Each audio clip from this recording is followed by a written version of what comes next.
gentlemen, we welcome each one of you to our today's program, and we are very proud and privileged to have each one of you with us here this morning. We have completed 15 years this year, and to begin with, I'd like to thank each one of you, all of our supporters, everyone who has supported us, sustaining the industry, for your support. We thank you. Without you, it really wouldn't have been possible. Thank you so much.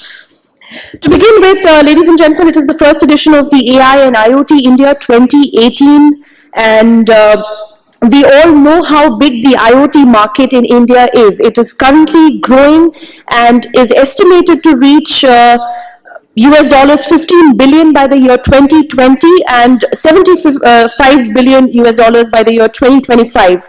It is currently driven by industrial automation, primarily in sectors such as telecom, in healthcare, housing, agriculture, and engineering. However, the consumer IoT market is slowly evolving with increasing awareness among people. And keeping that in mind, we bring you today's program, the first edition of AI and IoT India 2018, and we aim to highlight through our today's program the most innovative advancements in technologies which are affecting IoT. And we are also going to be covering throughout the day topics entirely on IoT, the ecosystem, including smart energy in cities, developing for the IoT, connected industry, connected enterprise, connected transportation, data analytics, robotics, blockchain for AI and IoT, privacy and security, and IoT innovations and technologies. So once again, welcoming all of you.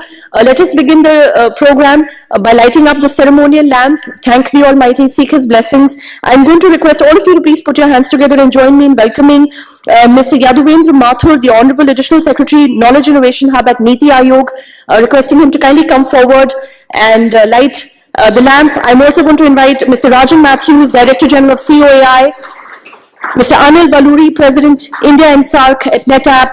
Mr. TV Ramachandran is also joining us this morning, President of Broadband India Forum and Chairman AI and IoT India Conference Committee. Mr. Shashi Dharan, MD of Bharat Exhibitions, is also requested to please join us. Let us thank the Almighty and seek His blessings, thank Him for a new day of learning by lighting the auspicious lamp.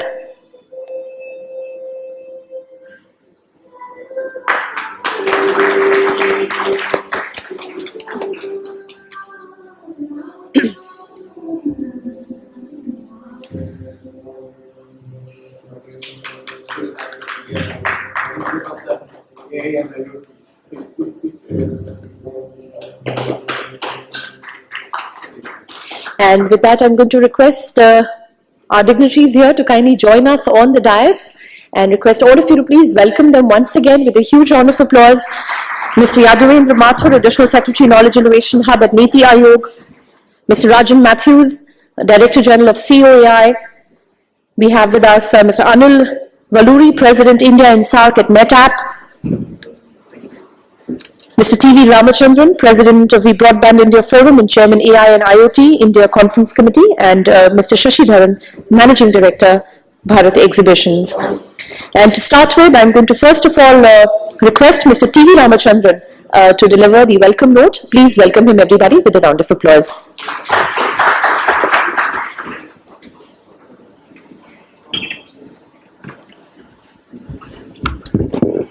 Thank you.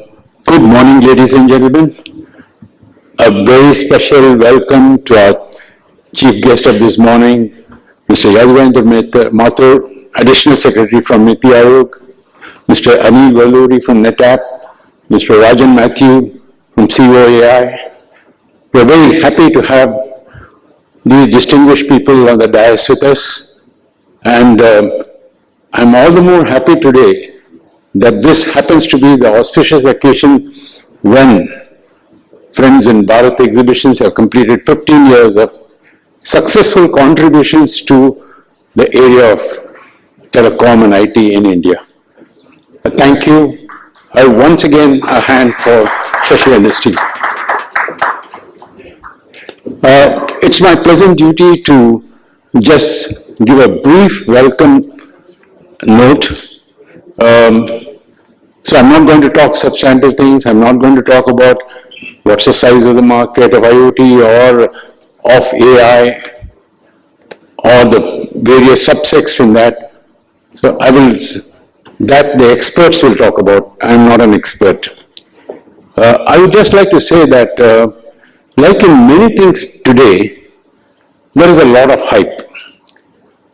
Many people have become slightly skeptical because in technology they are not able to keep up with the way things are changing. New concepts are coming. One day it is blockchains, one day it's artificial intelligence, one day it is cognitive radios. So many things are happening that people tend to withdraw and become a little skeptical. And one is not really critical of that, it's human.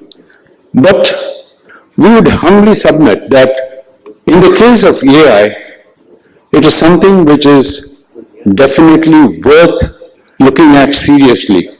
Things are happening which all over the world, and you are seeing it in everyday life, you're probably not noticing it, it's happening. Artificial intelligence in some ways is scary as a thought, and that too when coupled with IoT, because internet we are all very comfortable with, you log in with a broadband or otherwise, you know what you're doing. But to be aware that there is an internet of all the inanimate objects also, which is all around you, raises huge issues of curiosity and debate. Today's conference, the first of its kind, combining the power of both. We are here to talk about that, discuss about it, learn from the great experts. All I can say is, for India, this is an area of tremendous opportunity. And that's what we are going to probably see by end of the day, listening to the speakers. We are very proud of our achievements in India. I think what we have shown as possible in mobile telecoms, the entire world, the rest of the world is simply amazed at that, what we have done in a short period of time. And we are growing to other new areas in a similar fashion. We can show our prowess there in software, in everything else. In the area of AI, which is a growth area for the entire world and therefore for India, India with its huge, it's the youngest nation in a way, very IT friendly. But what is the scope of growth here? While we are happy about many things and maybe getting to be a bit complacent on some things, one must also sit back and realize that in AI, the highest number of jobs is, as expected, with China. With its 1.3 billion population, it has got logged today 12,113 jobs in AI, highest in the world. That's nearly 10 times, at least 9 point sometimes that of India. USA, which is much smaller population of just 300 million, has got 7,500 nearly jobs, which again is 6 times ours. Japan, a tiny country, 3,300. UK, even smaller, an island, 1,600. We are at 1,326 logged. Now, that is something which does not dishearten us. We see that as an area of tremendous opportunity. Knowing the strengths that India has, I think this is something for us to capitalize on. And there, I would like to say, I would like to, in a way, quote from Sherlock Holmes. In his debut appearance in Studying Scotland, as some of you might remember, he said it is a capital mistake to theorize before one has data. That's a big word of caution. It's a capital mistake to theorize before one has data. And all this is about data, and the popular discourse which we hear about all these new technologies, especially AI and IoT, people tend to, like I said in the beginning, sometimes become a little skeptical. But this is one area which is already happening. As I read out, thousands of jobs are happening. in China, out of the top 15 countries in the, out of the top 15 cities in the world which have got concentration of jobs, 6 or 7 of them are from China. From India, we got at the rank after New York, in rank number 10, Bangalore, no other city. I think we need to do a lot. And I would say that in this area, we can theorize. Unlike what Sherlock said, we can theorize, we can speculate, we need to get to what we can really achieve with our potential.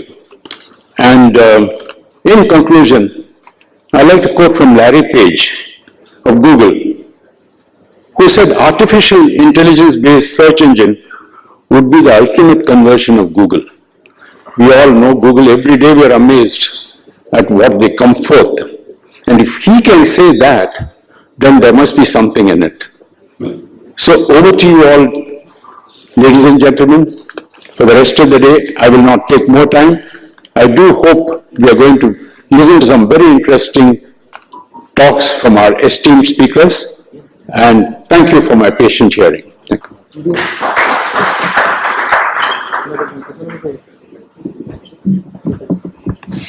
Well, thank you very much, Mr. Ramachandran, for talking to all of us here. And before I invite Mr. Anil Valuri, President, India and SAARC for NetApp, let's have a look at this audio visual, please.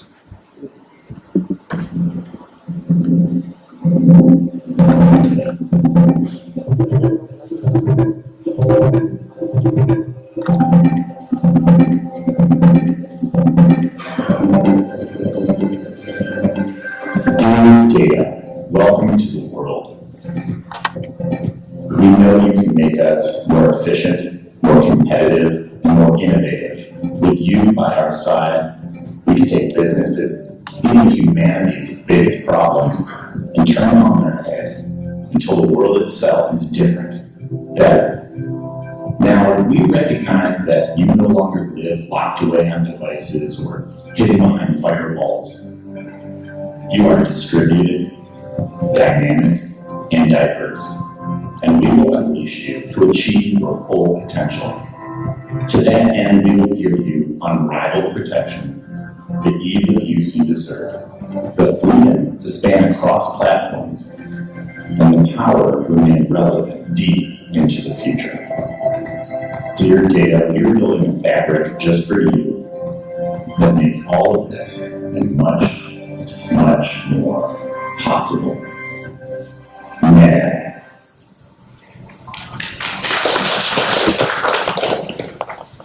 Thank you, ladies and gentlemen. I request you to once again put your hands together and join me in welcoming Mr. Anil Valuri, President, India and SAARC at NetApp, and I'll request him to deliver the keynote now.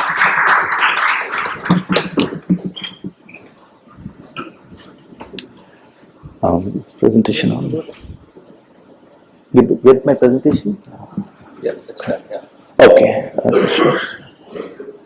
I won't see that. Okay. Good morning. My pleasure to be here, and thanks, sir, for coming over here to grace the occasion. My presentation centers around what we've shown in the video, which is about data. The whole world is getting transformed in terms of digital is impacting us in every form, whether it is in the betterment of society, education, healthcare, governance, or what have you, in entertainment and so on. And our job from a industry perspective is to make sure our customers are changing the world with data. And data is the core of all of these transformations, when you look at IoT, whether it is artificial intelligence, whether it is banking and governance and so on. So data has become extremely critical. And to give you a concept, the perspective, in the last 1 year of humanity, what we've generated data is over 80% of the net cumulative data that we've done in all these years of our existence as humans. So that is the rapidness with which data has been growing. Over 80%, 100% year on year is the explosion of data.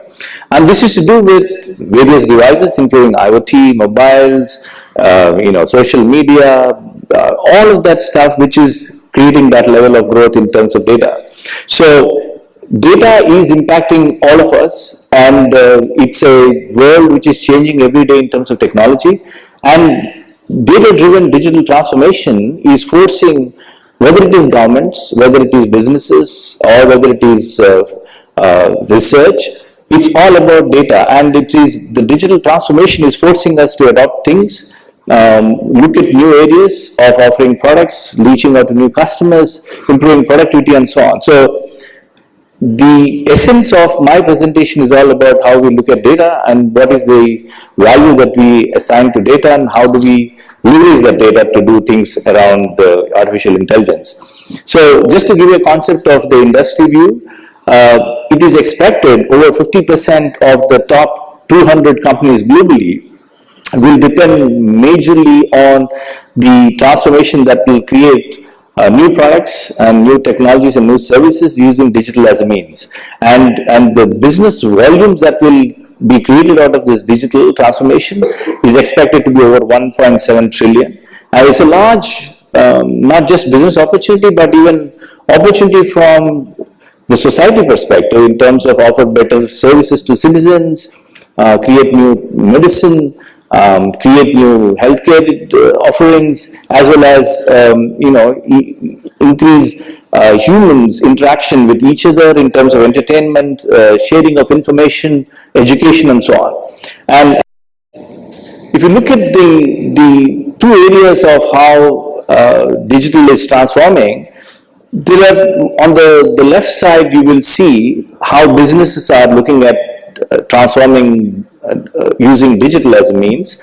It is in three areas. One is enable new customer reach, new customer touch points, whether it is using mobile, whether it is using digital footprints, and reach out to how do you address customers without physically covering the territory or physically looking at geographies. Reach through digital means, and now we can see that happening through digital campaigns, digital marketing, digital touch points, and this is what the new touch points for customers are being done through digital means. The other one is offer instantaneously newer services. Take a bank, take a enterprise, take a FMCG company. How do you form new services overnight, create new services for a specific requirement, and collapse that and go to a next service using newer models of development using such as DevOps and so on, and quickly offer highly scaled applications and products and services using digital as means. Of course, the third one is all about cost. How do you reduce cost? How do you optimize operations using digital as a means of that cost reduction? And that is, if you look at those three areas of improving top line, improving bottom line, and of course creating new value propositions to customers, how is IT, the technology part of it, managing that part? There are three areas of doing it. Of course, one is that, are we leveraging cloud enough, right? The cloud is the ability for customers and enterprises and governments and small and medium businesses to leverage elastic infrastructure available on the cloud, whether it is through AWS, whether it's through Azure or Google Cloud or local cloud service providers. How do you leverage the elasticity of the cloud, whether it is in the space of infrastructure or in the space of services, and also not invest your own money to meet the requirements of elastic scale. So if you need high scale, you should be able to go up. If you have reduced scale, you should be able to go down, and that's all elasticity which is assigned to cloud. How do you leverage that for enterprises and businesses and governments? And that will be one of the key areas how infrastructure is being managed today to meet those three business objectives. The second one is the ability to create cloud-like experience within your own premises. So a lot of us, we are skeptical, we are concerned about security on the cloud, privacy on the cloud and so on, while those not necessarily true. We still want to have a user cloud-like experience within our infrastructure. So if you used to a mobile usage, a touch screen usage model, we have the tendency to go and touch everything to see if it works from a touch screen perspective. Similarly, if you are used to an elastic cloud user experience, how do you create the same thing on your infrastructure? So this is all about transforming customers who have not gone to the cloud or are in the beginning stages of the cloud journey. How do you get them to have private cloud experience within their own infrastructure? And the third one are the traditional legacy platforms. How do you make sure they are journeying to cloud using newer technologies such as the converged infrastructure, artificial intelligence, IoT, and so on, by modernizing that infrastructure to adopt to the newer areas. So this is, cloud is clearly an inevitable phenomenon.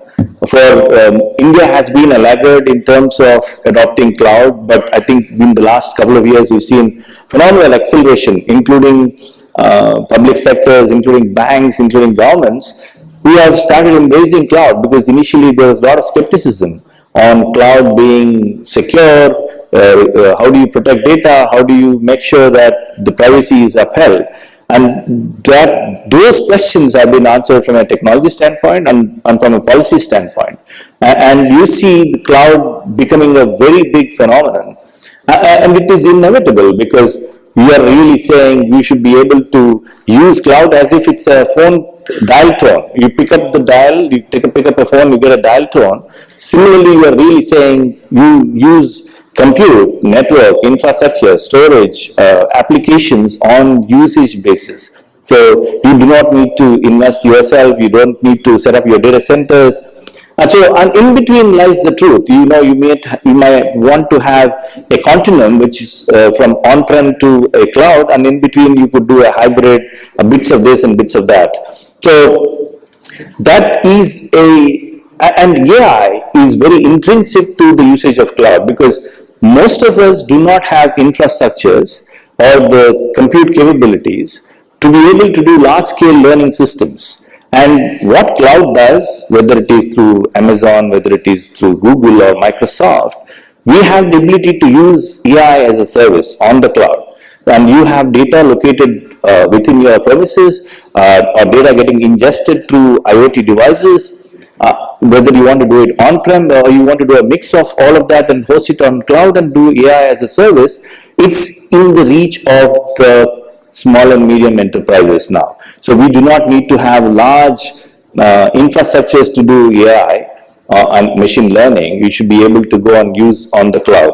And that's part of the continuum that we are really talking about as far as cloud is concerned. So our job is to make sure we help customers secure data, protect it, compress it, locate it where it is the most economic value, and bring it when it is needed most, whether it is for data analytics, whether it is for learning systems, or what have you. And that's in the three areas that is what NetApp's strength is and NetApp's offerings are. So we have an architecture. It is not close to NetApp only, but it is an open architecture which allows different disparate systems and clouds, multiple clouds to come on, including your own infrastructures, and be seamlessly able to operate, have access, have control, and also have the entire protection of that access. So the ability to have on-prem infrastructure, to have operate in a multi-cloud environment, and also have an hybrid infrastructure in between to do insights, access to data, and protection of that data is intrinsic to this entire data fabric architecture that we propose to customers. So what this does, it gives you freedom of choice, it is future-proof, and of course it is absolutely what is important for all of us users of data is it is secure. Coming to AI has always been there. So what has really changed AI in the last 2 years or 3 years, and why there is so much of focus on AI, is on two counts. One is there is so much more data that we are generating, right? And that data is accessible for all of us to do something about it. On the other side, there is so much more compute that has happened in terms of whether it is GPUs or what have you, that we are able to handle very large data sets and do learning systems out of it and glean insights into it and get to some outcomes and get to some connected outcomes on using this large GPU based system. So high speed data access, high speed computing, and of course the algorithms that are able to now take advantage of such high capabilities that the industry has been able to produce is resulting in affordable AI and also AI of very large problems, right? AI of large data sets. So the accuracy of the learning systems is that much more because you're able to handle. Earlier, we had this limitation of not being able to do n number of iterations and do the learning because of the infrastructure limitation. So all of that is now disappearing, and now you are able to do AI on your mobile, or you're able to do AI on the edge, or you do AI on the cloud. So AI has become affordable, AI has become accessible to everybody, and depending on the kind of problems that you want to solve, the infrastructure is available for you to scale. Of course, this is just a snapshot of what AI does. I think I was talking to Mr. Mathur. The fundamental advantage of doing AI is of course in the health and life sciences, but also allows us to do in digital marketing in terms of offering products to customers, look at the patterns, cyber security. Security is a very, very important place where AI can really help. And of course, defense intelligence, Internet of the IoT is a very big source of the data ingest that you're looking at as one of the means of doing AI. And of course, the financial markets have been the most biggest contributor to the enhancement of the AI capabilities, because they have been contributing in terms of usage, in terms of learning models, and of course the economic funding of that initiative. So this is of course not a commercial slide, but what we are trying to really say is now AI is available in a box, right? You are able to now do high-end AI solutions using high-speed data access and high-speed computing to be able to handle large grand challenge problems in terms of AI. And that is the essence. When it comes to larger scale, we need to have multi-petaflop capabilities built into these AI systems, and this is all of course the entire libraries and so on are available as a part of the package to be able to go and develop your algorithms. And this is, of course, I just wanted to let you know that NetApp is a global leader in data, and we are very, very proud of having a CEO of NetApp from a person of Indian origin from Bangalore, George Kurian. He runs the Fortune 500 NetApp company globally, and he's been focused on leveraging the skill base in India. We have a very large talent pool running core engineering out of Bangalore, and would welcome all of you to have a look at the capabilities that we've been doing in Bangalore. And it will be our privilege to work with some of you in looking at and charting out how your data strategy is for some of the IoT infrastructures as well as AI infrastructures. So my question at the end of this session is, how are we going to change the world with data? How are we going to leverage some of these technologies that are available? How are we going to do? And what India presents to the world is very unique, is 1.3 billion people creating very disparate data, demographically different, behaviorally different, and this is, the richness of the data is our strength, what India presents. Most people across the world have a problem in looking at data which is disparate. Out here, I think this is our core strength. We should be able to leverage this as an organization, as a country. And I would leave this thought with you on how are we going to change the world with data. Thank you.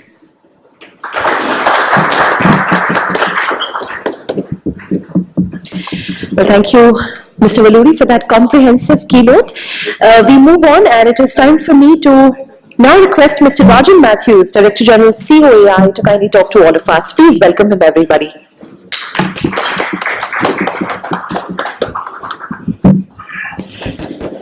Mr. Mathur, Mr. Ramachandran, dignitaries on the dais, ladies and gentlemen, thank you for this privilege to address this august gathering on IT, artificial intelligence, IoT. Just by way of my background, I represent COAI, which represents all of the mobile operators, so my perspective will come from that particular angle. And so when we talk about artificial intelligence and IoT, I don't think we need to belabor the point that the opportunities and the horizon of what AI, artificial intelligence, and IoT offers is tremendous. Everybody talks about the bazillion dollars that are associated with IoT and the billions of dollars that are going to be obtained as a result of the implementation of artificial intelligence. So I don't think we need to belabor the point. The real question is to ask the issue from the Indian perspective: how do we in India leverage and position ourselves for taking advantage of this burgeoning event that is taking place all around us? Of course, we've all claimed that we want to be part of this knowledge revolution that is taking place in India. And so if this great opportunity is in front of us, the question that arises is, what do we need to be doing? The whole notion of digitization as far as our networks are concerned started a long time ago, so it's nothing new. All the way back in '89, our industry, which is the telecom industry, went from analog to digital.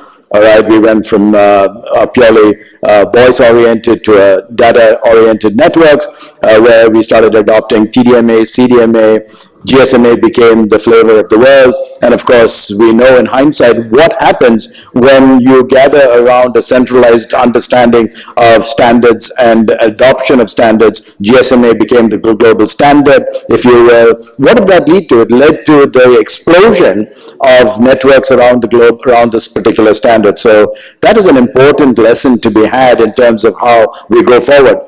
I'd just like to introduce this idea in terms of our position in India vis-a-vis the globe and the opportunities we had in terms of an anecdote. As we know, chess was invented in India way back, and it is told, as the story goes, that the sovereign, the king who invented this, had really called one of his advisors to develop a game for him to keep him occupied in his leisure time. And so this particular advisor invented chess, so the story goes. And of course, as you know, chess is an 8x8 board, and the king was so impressed with this particular game that he asked the advisor, what do you want as a sort of recompense, reward? He says, I just want 1 grain of rice starting at the first square, and you increase it geometrically as you go forward. So yes, the first grain, the first square is 1, and then it goes to 2, and then 4, and 8, and 16, and 32. So just keep increasing it. Of course, you know what happens, right? There are 64 squares on a chess board, right? 8x8. And if you cross the 32nd, you're into exponential growth of grains of rice. So the king, as soon as he crossed 32, recognized that by the time he was going to get to the 64 square, he was not going to have enough rice produced in his kingdom. So he had the advisor beheaded for trying to bankrupt the sovereign. So Mr. Mathur is well advised in terms of the banking industry from which he comes. terms of what happens when you try to bankrupt the sovereign. So the point is that you have to cross in order to gain and leverage the opportunities in IoT and AI to cross the half of the chessboard. That means you've got to get into sustainable growth and sustainable volumes in order to be able to leverage the whole opportunities that are there in IO and AI and IoT. So that being said, the question that we ask is, what are we doing in far-bar networks? All right, what we are seeing in our networks in terms of being able to leverage the benefits of AI and IoT, and increasingly, all of this is happening on our networks, as you rightly can see from around you. We're all espousing, as far as the India scene is concerned, for 5G. All right, it's fortunate that the government of India has recognized that we don't want to be left behind. We were left behind in 2G and 3G and 4G, and now we're trying to catch up in 5G, and the globe is already talking about 6G and beyond. So there's a high-powered committee that's put together. We have gotten into this whole issue of standards and preparing ourselves from policy perspectives and regulatory perspectives, all the right things. And so what is happening in terms of networks is this idea of what we call deep neural networks. Our networks are becoming extremely knowledgeable in the way, and what we call DNN is now an integral part of how our networks are being designed, so that artificial intelligence, pattern recognition, language recognition, and how all of this is utilized to begin to start doing predictive analysis, right? Because in today's environment, yesterday's data is not sufficient, today's data is not sufficient, you need to be able to tell me what is going to happen next. So predictive analysis becomes the focus, if you will, on much of what we're doing in AI and IoT. The government is, as a result of the high-level 5G committee, talked about the 5 areas that we want to specialize in terms of artificial intelligence and IoT. And they go in terms of agriculture, in terms of education, in terms of traffic management, in terms of education, smart cities. These are some of the 5 high priority areas from an industrial policy perspective that the government of India has highlighted. So we as a country, in terms of government perspective and the efforts of the industry, are focused on this. So deep neural networks will happen as we develop 5G networks. Network slicing will happen. There will be increasing ability of our networks to be able to slice our networks and offer what is, as you know, just-in-time need for the various types of applications that might be running on our network, whether it's surgery, whether it's remote learning, whether it's automated automobiles, all of those things will begin to start happening on our networks.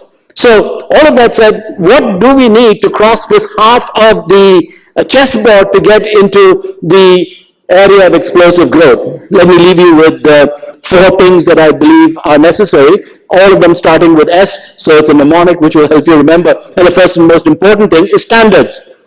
And I think this is one of the things that Mr. Mathur was discussing with us as we were waiting to begin. So if we don't focus on the development of standards, we are just going to become coolies at the bottom of the feeding chain.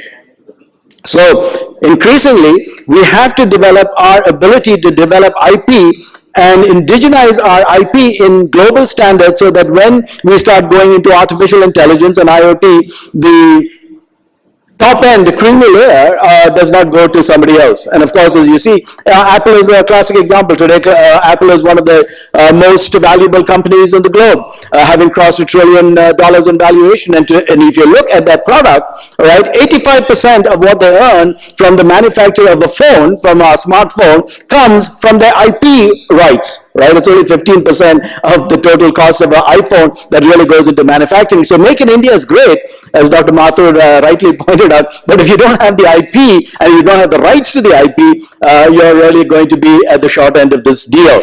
So, the whole issue of standards is absolutely critical. We as a nation need to get involved in the generation of standards, involving our ability to control that, generate the IP, embed the IP in what we call SEPs, essential standards, and make sure that the revenue streams attached with that inures to the benefit of the country. That's one. The second thing that we need to understand is security. And increasingly, we're talking about data privacy and data security, and we have to begin, when we start thinking of AI and IoT, talking about security as an inbuilt aspect of design. We can't wait till post facto, till after things have been designed and things are in operation to then worry about security. So again, it was mentioned in our previous talk about security, and security is important. The other thing about security, there are two aspects of security that we have to focus on. One is the personal aspects of the protection of personal data. And of course, as we go and our Data Privacy Act becomes a reality vis-a-vis the Supreme Court rulings, we must ask, how do we stay away from some of the dangers of trying to protect our data and control data privacy? Of course, we say that, hey, putting things in the country, within our borders, having routers in India are important and necessary, but we must be careful that we don't so balkanize our networks and so balkanize the ability to access information that the aggregate nature of the value of AI and IoT, which depends on having access to a multiplicity of data sources, does not get wasted. So we need to be very careful in terms of when we talk about security, embedding it upfront as part of our design, and two, not allowing the law to begin to start looking at this in such a fragmented way that the benefits of mass data and mass data access, gets wasted. So standards is important, security is important, skills. I think one of the things that if we are to benefit from AI and IoT, we have to focus on skilling. We've lost a lot of jobs in our industry, very clearly, but when we look at the future of AI and IoT, the opportunities are tremendous. Today, we can't hire enough people who have the skills in AI and IoT to be able to do the things that we are. Many of our companies have already talked about how customer care is increasingly being handled by artificial intelligence sources, bots and others. And so when we look at the skills that are necessary, we find that our universities are simply not producing the quality of graduates that are necessary to be able to take on these responsibilities. And so we have to look at the skilling factor. How do we ensure that the talent coming out of our universities and our colleges are adequate to take care of these opportunities? And two, how do we reskill our existing workforce so that we can take advantage? So without that, the benefits of AI and IoT will not inure to the benefits of the country. And finally, we must focus on simplicity. I think what we get carried away with is that we believe that as things get more and more complex, the interfaces and the front end need to be looked at very, very simply. When you look back, when you notice how Microsoft and Apple kind of competed with one another, you'll notice that Apple was able to compete head-on with Microsoft, and Microsoft kind of had to play catch-up because of the interface, what we call the GUI interface, right? And the GUI interface was really one of the things that kept Apple in the race vis-a-vis the behemoth that was Microsoft.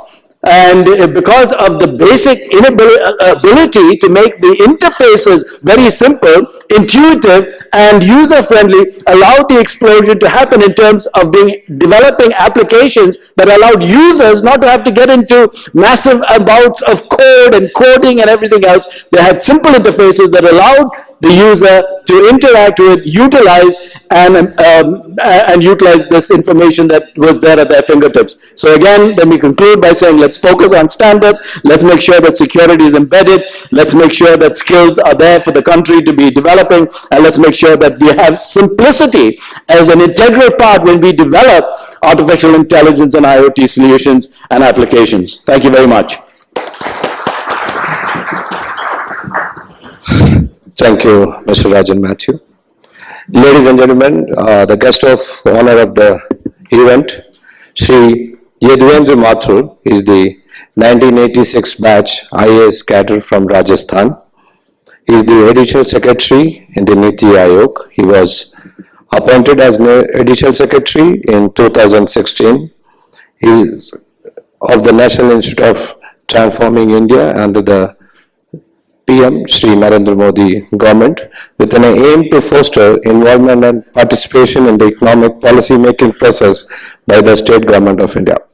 Mr. Yaduvendra Mathur inspired the staff and the students of Kaziranga University when he recently visited there, I have been told. So ladies and gentlemen, put hands together and welcome Shri Mathur. Thank you so much. It's a privilege to be here this morning. I was not a, earmarked scheduled speaker, but still, like I was mentioning, it's always a privilege to learn from such, interactive sessions. So we've had two very nice presentations on AI and IoT from two very distinguished, knowledgeable people. In Niti Aayog, we guys have been working on preparing this discussion paper, National Strategy for AI, and we call it AI for All. And this was released in June 2018, and Mr. Velluri was also a part of the working group that had drafted this paper. In fact, we were talking about updates, and this paper has been one of the documents that is being officially released for comments, and the Union Finance Minister in the budget speech had mandated Niti Aayog to come out with this national strategy for artificial intelligence. And I would encourage the participants in today's conference to have a look at this paper. This is undergoing some changes, and we'd be very happy to get to hear from your side. But the bottom line is, to my mind and to what Niti Aayog's mandate is, AI for all. So it's not about AI for a particular group of customers per se, but how do we really make it broad-based? How can AI be bringing in that transformation in the lives of our people, the common man, and how can we apply this fascinating this new world, which of machine learning, a term coined by Arthur Samuel in 1959. He called machine learning the ability to learn without being explicitly programmed. So I think the challenge that for us to understand is we are actually poised at a transformation when software will start writing software. Currently software is written by by us. The human beings, we write software, and it is the software that drives the machines. So what's going to happen when that inflection point comes and software starts writing software? So one thing that will come immediately is who will own the copyright. So I was talking to Anil that, and in fact only a day before we were having this intellectual property and frontier technologies, the UK, there was an event here in Delhi, and there was a nice panel. We were really going deep with the lawyers on what's going to happen to the copyrights and intellectual property. What happens if a painting is generated by a machine? So, and of course, who owns the data which trained the algorithms? Which was crunched. So you have the hardware. We talked about the GPUs, the graphic processing unit, and we're asking Anil about the tensor processing unit. You had the central processing unit, then you had the GPUs, which drove the entire video games. Many of us grew up playing on Nintendos and other smaller video games. But what really made the video games so fascinating was the invention of the GPU. And of course, Jensen Huang, NVIDIA guy, he had been invited by Niti Aayog just a couple of months ago in October to deliver the 4th Niti lecture series, which was on AI for all. And the Honorable Prime Minister, the entire cabinet, and the all bureaucracy of Delhi, we had about 1,500 people in Vigyan Bhavan listening in rapt attention to Jensen Huang on AI for all and what is his take on the future. And we had a very distinguished group of professionals from India, from IIT Delhi, IIT Chennai, and from the Wadhwani Institute in Bombay, and a couple of others, panelists. So I think the jury is out on what is going to happen next. Will the law precede it? Do you need a good intellectual property law? Should not government own a lot of copyright on the data that government shares, for which when that data gets used for training the machine? So all the data that will train the hardware, who will own that? And I think, Anil, those are the challenges which are still under process. We need to get more clarity on the intellectual property side of sharing the data. Currently, you cannot, it's an individual who owns a copyright or a patent. Typically you cannot. So could patents be then held by the machines? It's stuff like that. So because who will really own it? So those are big issues, and unless we are able to crack the intellectual property regime around AI, I think we will not be seeing a future where data is shared very readily, because that is the big issue. Though the hardware is there, the algorithms have been written and they can be trained, but where is the data to train? Who is going to share the humongous amounts of data that you need? And it is in that context that Niti Aayog is arguing that let us look at a few sectors. Let us look at agriculture. Let us look at health, and let us look at predicting weather in a way that the crops, so the livelihoods and the health of people. So that is where the impact can come very, very quickly. Many of us remember when computers came in, then the railway reservation was the one area where many of us had a very great wow feeling, and there was maybe an animosity or a scare about what computers will bring in. But then you had the Indian Railways computerize their entire reservation systems. Of course, the banks were also around the same time, but the greater impact came to the common man on their train reservation systems. And that's when the hackles dropped and people accepted computers as making a difference to his or her lives. So similarly, I wish that we could as a nation focus on AI for all and maybe begin with health and agriculture. Two great areas where we can really unleash the power of AI and IoT for a better future. On the health, there is a lot of POCs, the proof of concepts already rolling out. I for one know under the aspirational districts program from Niti Aayog, we are encouraging owners of the algorithms to access digital X-rays for chest, digital chest X-rays from the district hospitals around these 115 districts of India, because we want to have a TB-free India by 2025. Now, you will not have TB-free India unless every Indian is screened.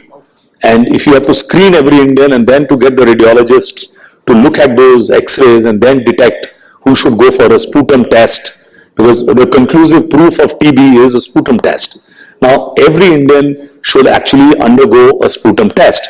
But to bring in efficiencies, if you could do a algorithm-based, an AI tool looking at the digital X-rays, then you can very quickly train the algorithm to 99% confidence and then do the sputum test to where the detection of TB, not only TB but 12 other chest diseases can be detected. So, jokingly, I tell my colleagues in the medical profession that radiologists are going to be out of jobs very soon. Yeah?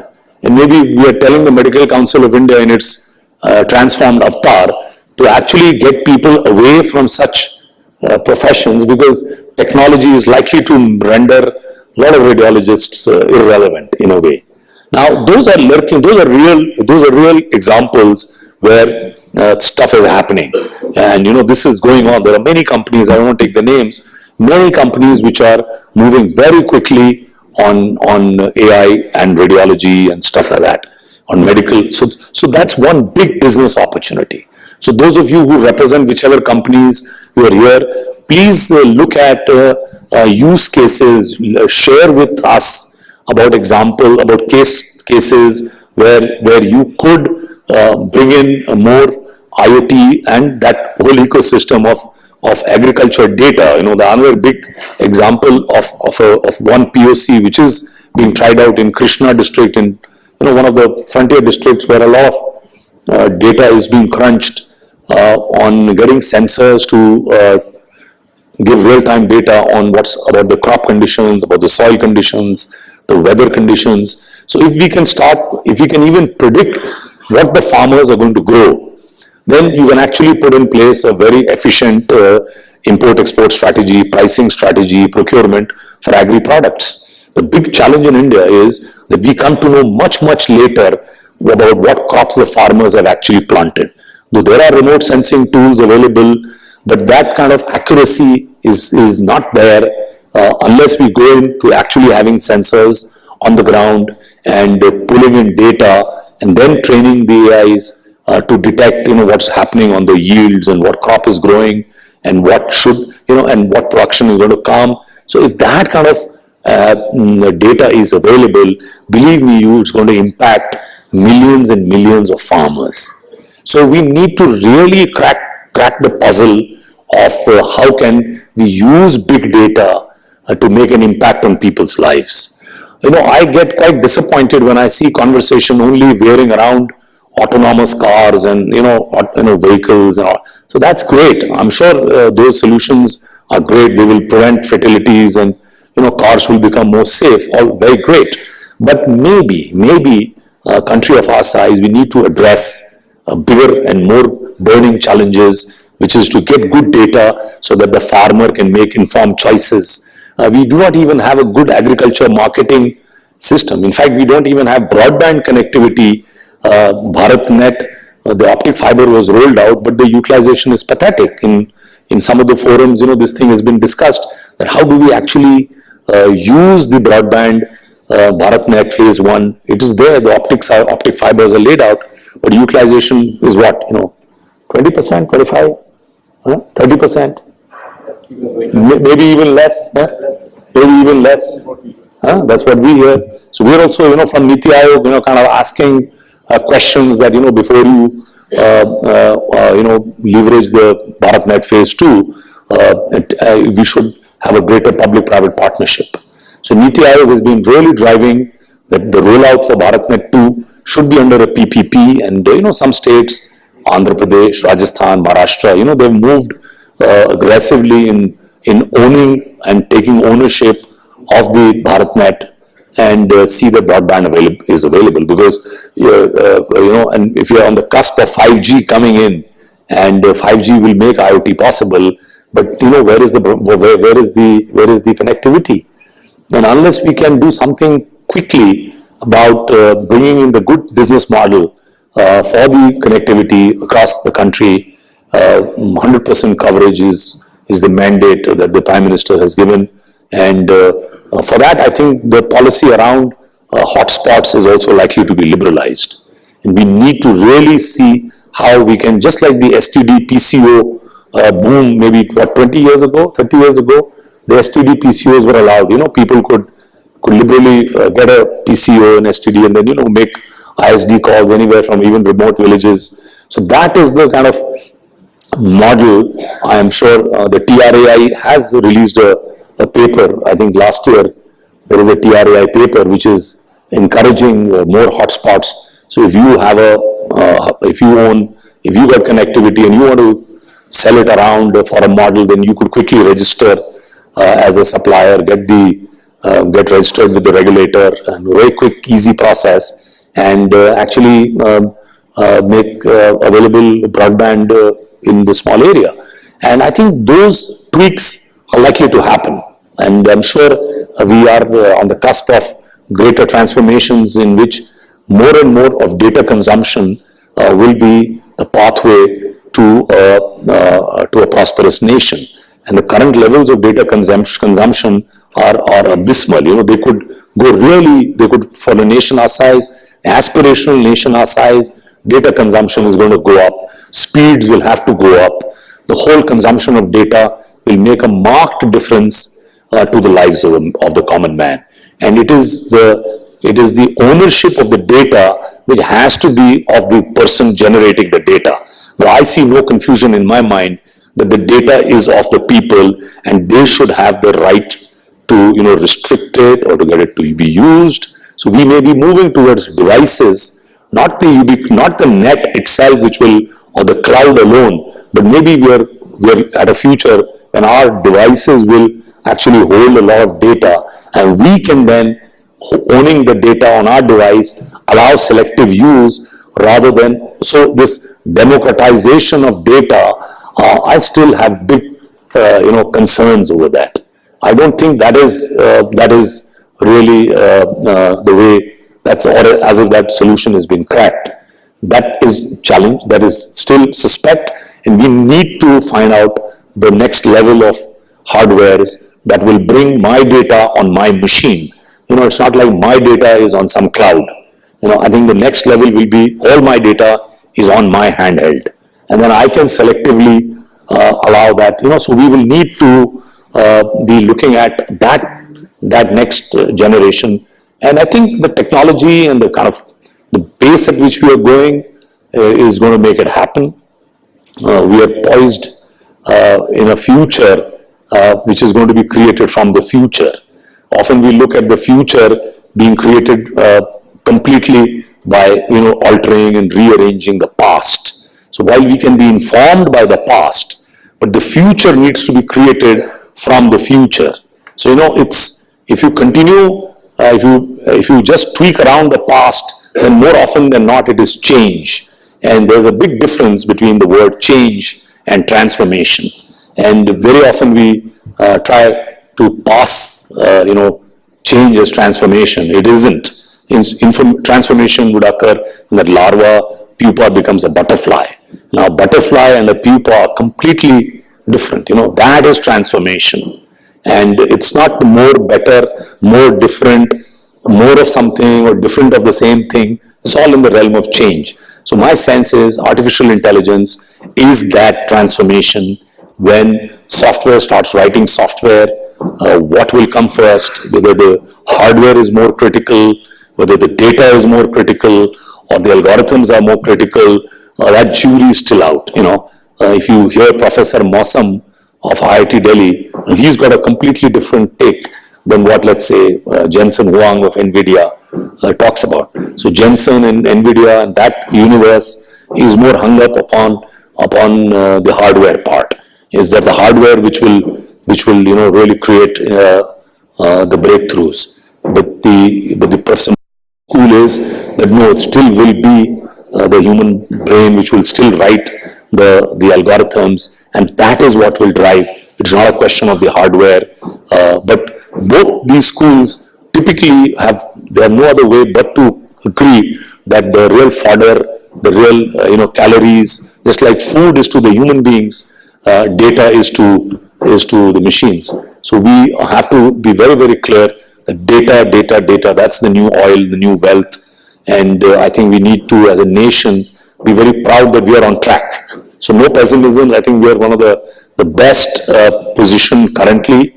The National Strategy for AI is a great document, and have a look at this if you haven't, and we'd be happy to engage with you going forward and even supporting your proofs of concepts if you need to engage with any sector. But please, listen to us and do stuff on health and education and nutrition. These are key areas. Agriculture, of course, manufacture is there. I'm not running that down. We definitely need AI for manufacturing, and individual companies should get their AI, they get their intellectual properties evaluated and valued. And Mr. Thomas, they were mentioning about me being a banker. I was heading Exim Bank of India, and one of the challenges we did have is that we were not financing intellectual property, because the valuation of intellectual property is still not happening. But so we need the companies to first look at their IPs. They are sitting on IPs and they don't know they are. So please go back and look at your company's processes, whether there is something of value that you can get a copyright, get a patent on. Processes are easy now. DIPP has done a lot of good work, and you can now register your patents far quicker. Maybe within 6 months you can hope to get a patent. But we need to work in teams, and it's a great. I'm sure during the day you'll have great sessions. Thank you once again, Mr. Ramchandran.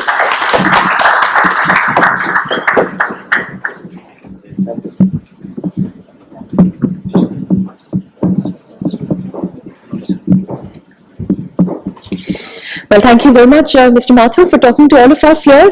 We are very grateful you could spare some of your most valuable time in coming here and talk to all of us. And as a token of our gratitude, kindly accept a memento from all of us. I'm going to request Mr. T.V. Ramachandran, President, Broadband India Forum and Chairman AI and IoT India Conference Committee, to thank Mr. Mathur. And Mr. Mathur, can I request you to kindly present a memento to Mr. Rajan Matthews on behalf of all of us and thank him. And one to Mr. Anil Valuri, and thank him too. And I'm now going to request Mr. Shashidharan to kindly propose a formal vote of thanks. I'll take only 1 minute, sir. I'll not take more than 1 minute. First of all, with my folded hands, all of you, to achieving the 15 years for the BE, which we did it on 8th of December. We are 15-year-old baby. Thank you so much. Sir, thank you very much from your busy schedule to be here on this day. Thank you very much. And we'll have a quick panel discussion after this, as Mathu Saab has to leave. The moderator of the session and the panelists are ready. So ladies and gentlemen, please be seated. Mr. Mathu will read, Mr. Rajan Matthew will continue the panel discussion. Thank you very much.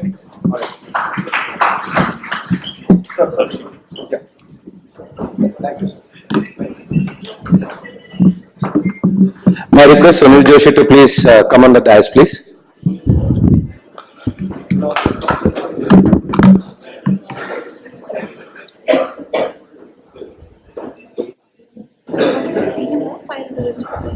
He is doing it. Mr. Arindam Bhattacharya, Group Leader C. Ms. Suchita Mahapatra, Vice President and Head of IoT, Bharti Airtel. Ramanujan, Regional Director, Enterprise and Government Business, Indian SAC, NATAP. And Rajan Matthew is already there, will continue. So just give us 1 minute to just to put the names have been done. Names? Done. So, Sunil, over to you. Thank you.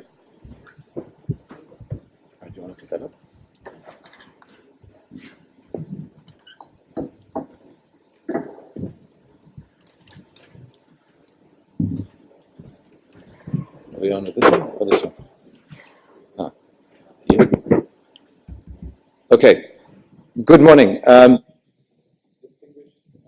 Here or fireside chats? Okay. That's not the column. Distinguished guests in the audience, ladies and gentlemen, good morning. My name is Sunil Joshi. What we'd like to do is carry on for the discussion that was happening earlier about artificial intelligence and IoT, and try to put some context around it. And we have some fantastic people up here on stage that'll be able to share their experiences and views with you. And hopefully you'll have a much better perspective as the panel unfolds as well as the day. But let me give you a context of actually some implementation of IoT in India itself. I'd like some participation from the audience. How many people in the audience do not have 24/7 water supply? Do not have. Everybody has 24/7 water supply?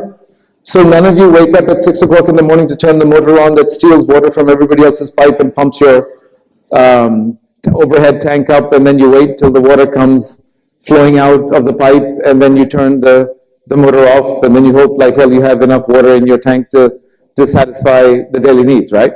I'm sure none of you have this experience, but it was probably one example, right? Now, similar to that, garbage, you also have a garbage collection process that happens, and you wish that things would just happen properly, and it's much more hygienic, etc. Same with electricity and all.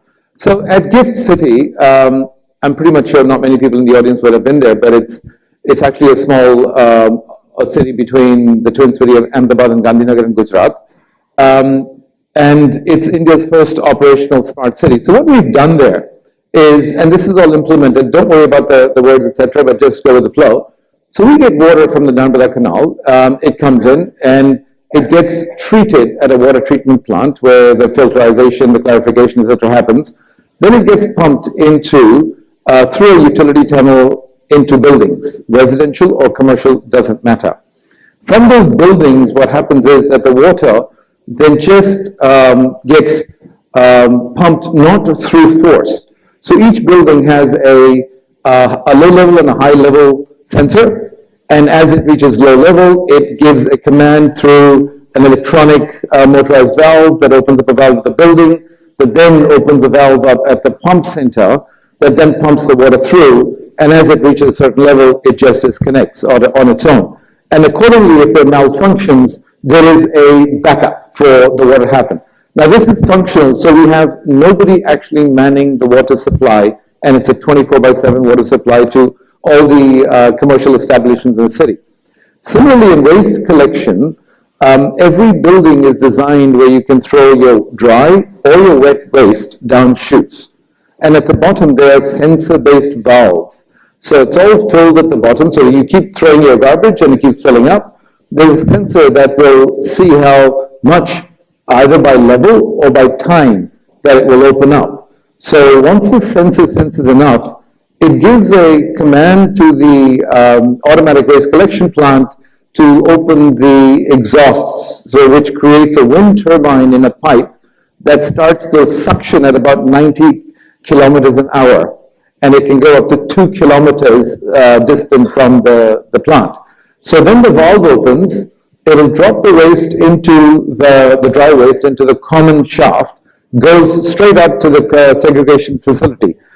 Every 7 to 10 seconds is what the valve opens, it empties the garbage, and it takes up to a max of about 3 minutes for the garbage to get to the waste collection plant. And then from there on, we go electronically, we segregate paper, plastic, bottle, 3D, and then it goes into the disposal process. The entire waste disposal system for about 8,000 people is managed by one person, and dependent upon either by time, because you don't want to have decay of garbage, or by level, that the waste collection is done. In terms of electricity, we've also implemented the automatic meters, so smart meters as you would call it. So between the meter readings, the billing, the distribution of the bills to the consumers electronically and cloud-based applications, as well as understanding which are the meters that are faulty and that need an alarm to get it done, they've all been implemented. So we have about close to a little under 1,000 meters implemented, but huge benefits from the conventional system. No billing errors from a consumer standpoint, you get bills on time, you get to pay bills electronically. From a supplier standpoint, no electricity gets wasted, etc. But also from a distribution standpoint, you're able to get more efficient in electrical supply. But then we also have the substation, the substation management.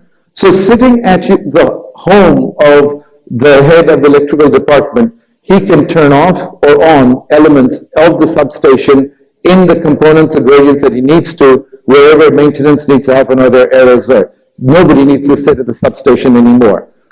In terms of street lights, we have implemented smart street lighting. So point, on a full moon night, if you need to dim your light, you can do so. And we do that to preserve electricity.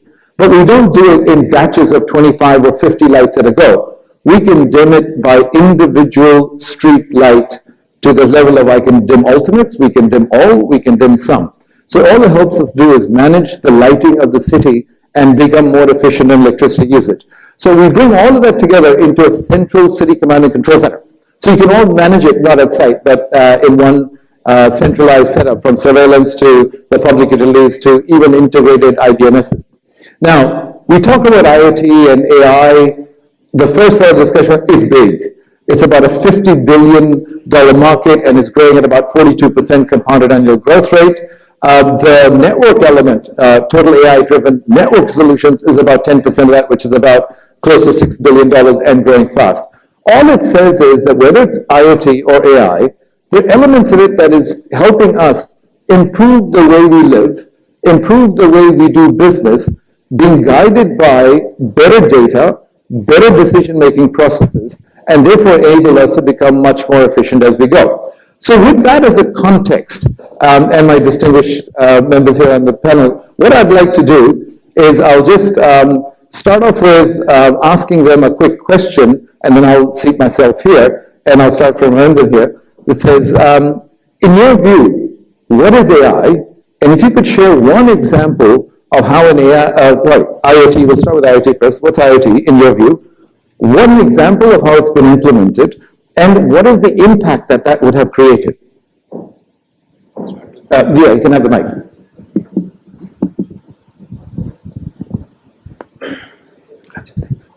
No, I got mine.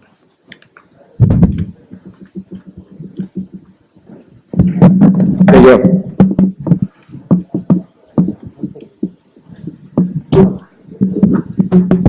Try this one.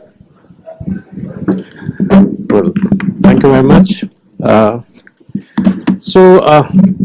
Perhaps everybody knows nowadays what is IoT. People have been witnessing the massive growth of sensors and sensors generating loads and loads of data. In the morning session, Anil talked and to large extent about how this is generating a lot of data, and they being a data-driven company from the storage business now. So it's their bread and butter. So IoT is there, it started from the industries where they started putting sensors to modify the manufacturing process, thereby generating data which was then collected by the SCADA systems, and the analytics of that generated outputs which actually helped them to create intelligence, to give them solutions and suggestions as to how to improve the manufacturing process.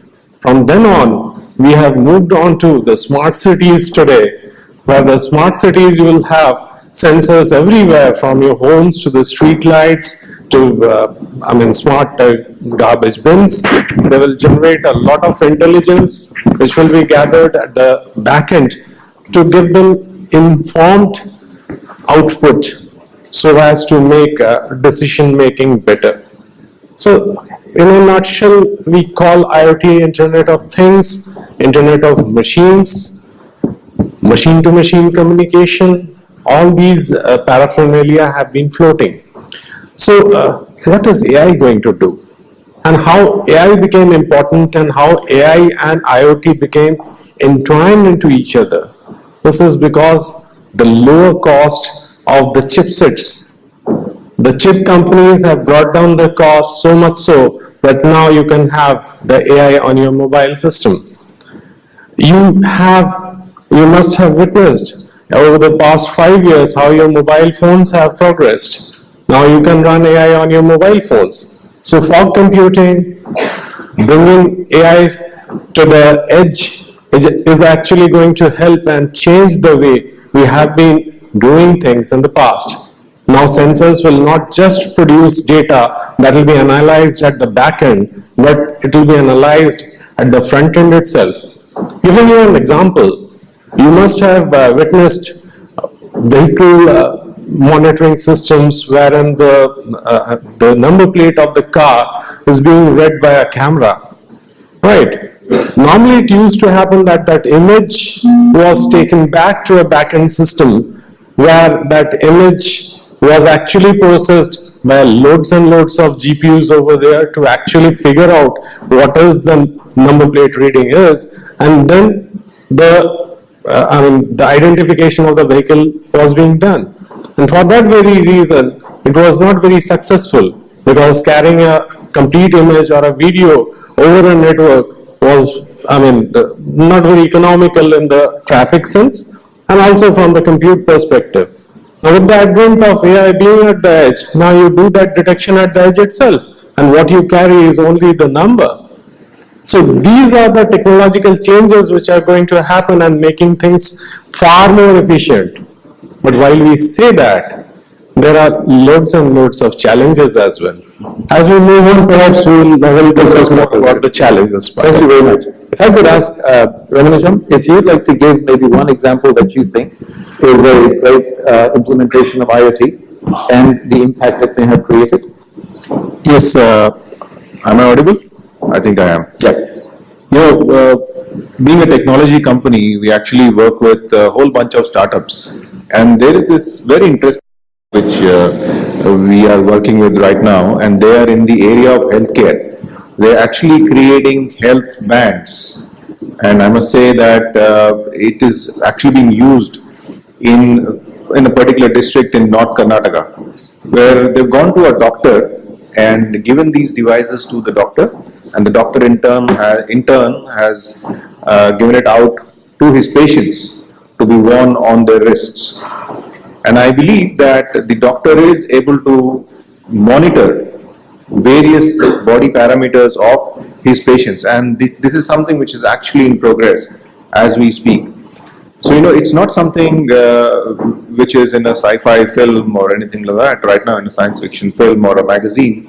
These are things which are being done as we speak in the country and at various places around the country. Intelligent buildings and so on, I think, most of us know that those are some things which have been seen around for a while now.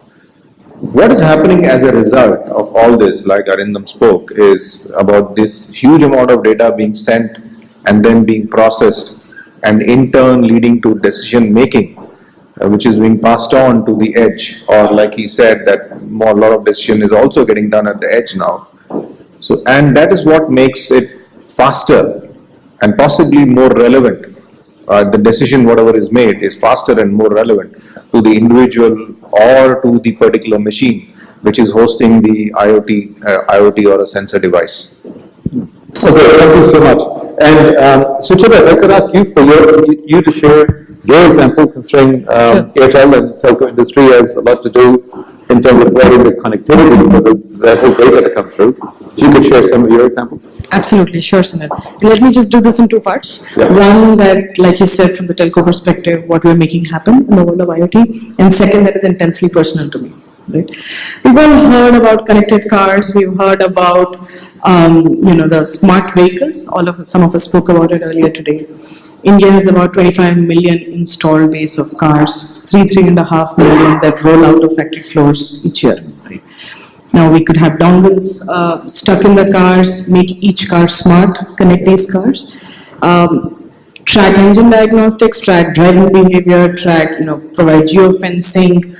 All of these things that we now in the IoT world are all of us familiar with. This is plain vanilla day-to-day stuff that we do in IoT.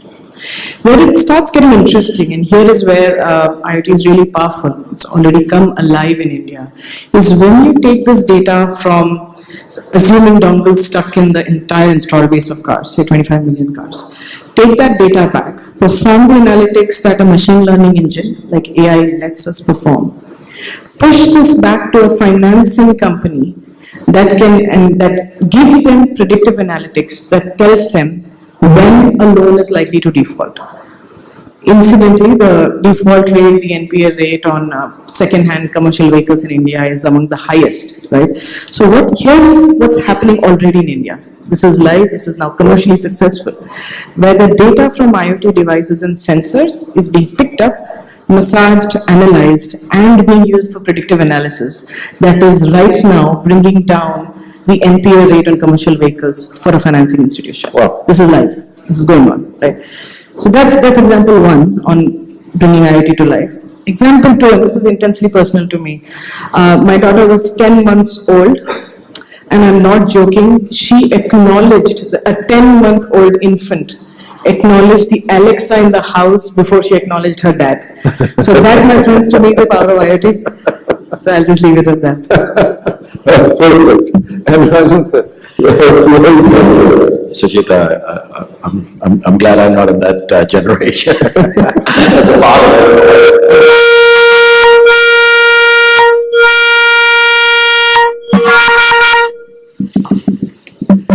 is that somebody's pacemaker? Alexa, help you. I think one of the things that we've done from the network side, courtesy of our operator community, is what has happened in Hyderabad with the police force. It's very interesting what happened, and this happened about a year and a half ago, when obviously there were issues in terms of crowd management and crowd control. And this was synergistic in terms of a need that the industry had versus a need that the government and the police force had. So we were looking for sites to put up our cell towers in order to provide coverage. We had challenges in our urban areas. So we approached the city and we approached the police force and we said, can we use your lampposts and other infrastructure in the city to put up our infrastructure, which is our antennas and BTSs. And they said, yes, fine, if you would put up cameras also for us to do surveillance. And we said, fine. So what happened is that now we have a BTS, because now obviously there's a power connection. It's 24/7 because we usually have generators even in the event of a failure of power. This now gets routed through our networks and through the internet to a centralized command control center. There's a big screen, we were there, and the police force sits there and they have images of all of the major intersections and streets where our cameras were, a rather large section of the town. So what they did was monitor for traffic congestion and for crowds and to see what was happening. Now, the next phase of this was, hey, listen, I'm getting all of these images. They began to say, listen, it's not very efficient, or it's quite difficult to start monitoring all of these locations. They said, let's go into a database to check when crowds start happening in an abnormal way in various areas so that we can predict where the next problem is and where we need to send our police force to either control traffic or we see an incipient rise of some problem. That is the first thing. Then from there, it went on and said, hey, listen, in this crowd, can we pick out the troublemakers? So they've got face recognition technology built into their database right now, which basically says, well, there are certain folks that are in our database that we know we'd be on the lookout for. And so if in a crowd, through the ability to, obviously because of the presence of cameras, pick out those and just do it on an exception basis. Right? Just say, if you see these faces, please alert us. And so this is a classic example of how IoT, which is obviously the camera, and then artificial intelligence in terms of being able to search a database and pick out on face recognition technology, and it's happening today in Hyderabad. Wow. And Raghu, if I could ask you to add, what do you think is the single biggest challenge that an organization or an entity could face in going about an IoT implementation within the organization? So I think for one thing is partnering. It's critical. I think we no longer can operate in silos where operators sort of just go in and try and do something. We need the municipality to cooperate because permissions and right of way is critical. All right, then we need obviously support from the police force or the folks who are actually involved in the application. Obviously, we need support from the network folks. Then we need folks who are actually in the application side. But the one critical success factor is skilled manpower. Because what we had to do is to be able to then train these police officers to be able to be sophisticated enough to be able to handle the software and the software interfaces and to do the searches and to, look at these things, and to get them up. And fortunately, Hyderabad, doesn't want for IT skilled folks. And so that was the other critical success factor there. Oh, great. And Sujit, in your view, what do you think is the single biggest challenge that somebody would face in an IoT implementation? Let me sort of split this into a couple of sort of parts. If I look at trying to run an end-to-end IoT business, offer a solution, what we often face is, and I can guarantee many of us here in this room want to operate in the sort of, if I may call it, the rarefied layers of providing an application, the solution. Hum to sirf madam software hi karenge, this happens a lot. But the whole point of IoT is the device, the distribution of this device, the operation and maintenance, along with a solution and application and analytics. So operating only in an analytics layer, while everybody wants to be a Google, while everybody wants to provide only the technology, great, more power to everyone who's doing that. But to get IoT off the ground, to sell end-to-end solutions, to make this work, to make this commercially viable, means one has to operate in the full range of, you have to go across the value chain. And that's where I often on a day-to-day face a challenge where, I have a lot more sort of interesting ideas coming out on the application of the software end of things, lot less on folks wanting to get their hands dirty with something like the distribution or O&M. The devices have to go off in the ground. They have to be stuck in meters, whether it's Moradabad, Kota, or wherever else. It has to get there, right? Else, we will not be talking about, will not be harnessing the power that IoT can actually unleash. That's one. The second challenge, I think Rajan touched upon it beautifully, is that this ain't one person job. This is an ecosystem. And the sooner we all recognize that, the sooner we all come together somewhat selflessly to make this ecosystem come together, the better for all of us. It's not only an application, it's not only a platform, it's not only a device, it's not only a sensor, it's not just the SIM, it's not a network technology. It's all of this combined with, like Rajan said, skilled manpower. It's an ecosystem, and no one actor can pull it off alone. So I think that sort of what sounds a bit obvious, but is on a day-to-day basis not sort of so apparent when you go out in the market. That this is an ecosystem. People have to come together, and that's the second biggest challenge. Great, thank you. And one of the questions, if you could answer around the challenges, but also could you touch upon people's behavior? Because often we're wired to do certain things a certain way. And when you bring about things like IoT, and we'll talk about AI in a bit, it also means a transition. Like Surya talked about 10-month-old looking at Alexa and saying, look, they're growing up with it. But we have grown up in a different kind of world, and we're transitioning to a new world. How does that play in implementing any IoT solution? See, I would say, I think your question is more from a perspective of how would people adopt to IoT and so on.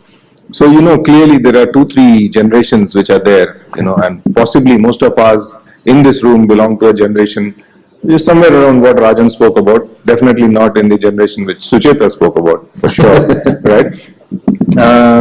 I think somewhere we are in the middle, I also face the same challenge. My father lives with us and he is of a different viewpoint on most of the things, whereas my children are of a different viewpoint on almost the same things and are diametrically opposite. So one has to figure out how do we get these things going together, right?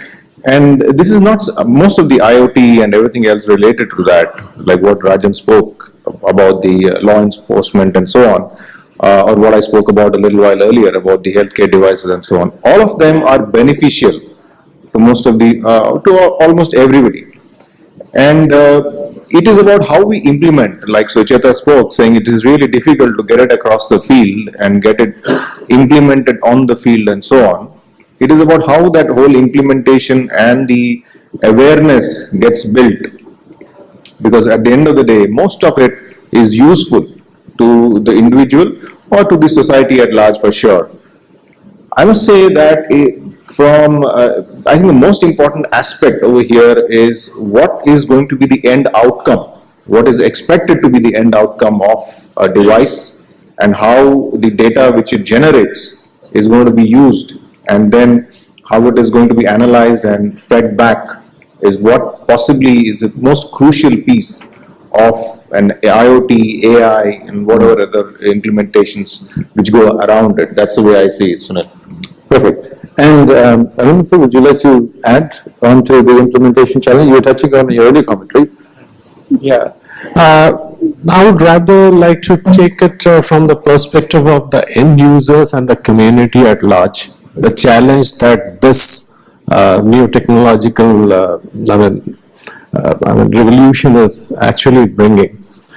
Consider a case, just a hypothetical case, taking from Mr. Matthews' statement. Cameras fitted onto roads, picking up people, then various applications from the same camera. Think about it, all of us are now contemplating on putting sensors and cameras in our household for security purposes. And we want that data to be there on our mobile, right? What if that data gets onto somebody who is tracking you that when you are away from your house? Most of it. All of us inadvertently put a lot of data, private data, on the cloud. And we are scared to death to know that that particular data can be accessed by miscreants.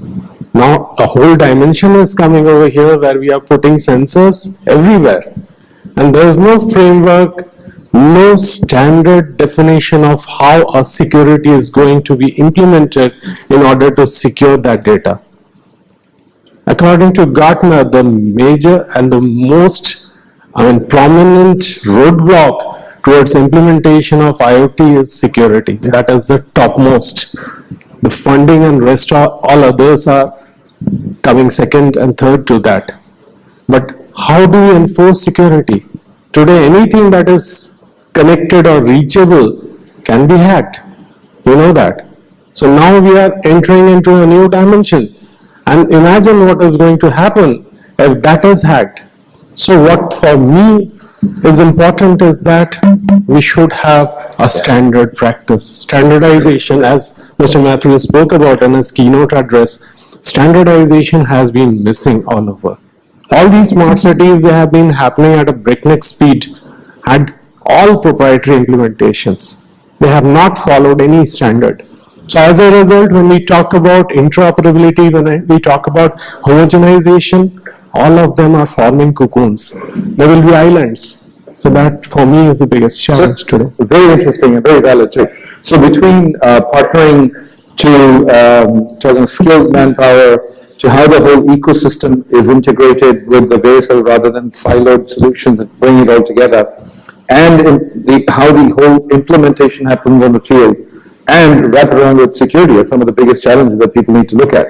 And somebody said, I don't know if anybody heard the story about everybody puts everything on Facebook nowadays, right? XYZ in Rome or somewhere else, and the burglars know you're not at home, so it's easy for them to come and actually burgle your home if they're hacking or tracking you, right? So in the internet world, everything is out, right? You have an IP address, the IP address could get hacked. Imagine if you had a pacemaker with an IP address and somebody hacks into it. It would actually create a little bit of a challenge. All right, now, so IoT kick-started, and it really took, as a wave of implementations happened. But then artificial intelligence reared its head up and started to come and add some interesting into an IoT setup and implementations. And I think I'll kickstart with Sucheta right now and saying, if you could give me your view of how IoT is, and do you see that as a friend or a foe? Somebody to fear or somebody to love or embrace? So I love how you're putting me on the spot first. No, I think, and let me answer this more from a machine learning, which is a bit of subset of AI, if I may call it that. The way I look at it, we don't have a choice. We can't offer and we can't harness the power of IoT unless we offer analytics, right? Otherwise, we're dealing with relatively straightforward, while masses of data, but relatively straightforward data that's coming in and doing some, either doing some basic triggering or, causing some basic reactions to happen through a relatively dumb machine. The only way we sort of bring some real sort of like this horsepower behind IoT comes alive when we start offering predictive analytics. And to offer predictive analytics, we need to have those engines running that can consume masses of data, analyze it and send out the triggers in real time to make a relatively dumb device take an action. And to me, therefore, it's not the way I look at it, it's not really a choice. We don't have a choice.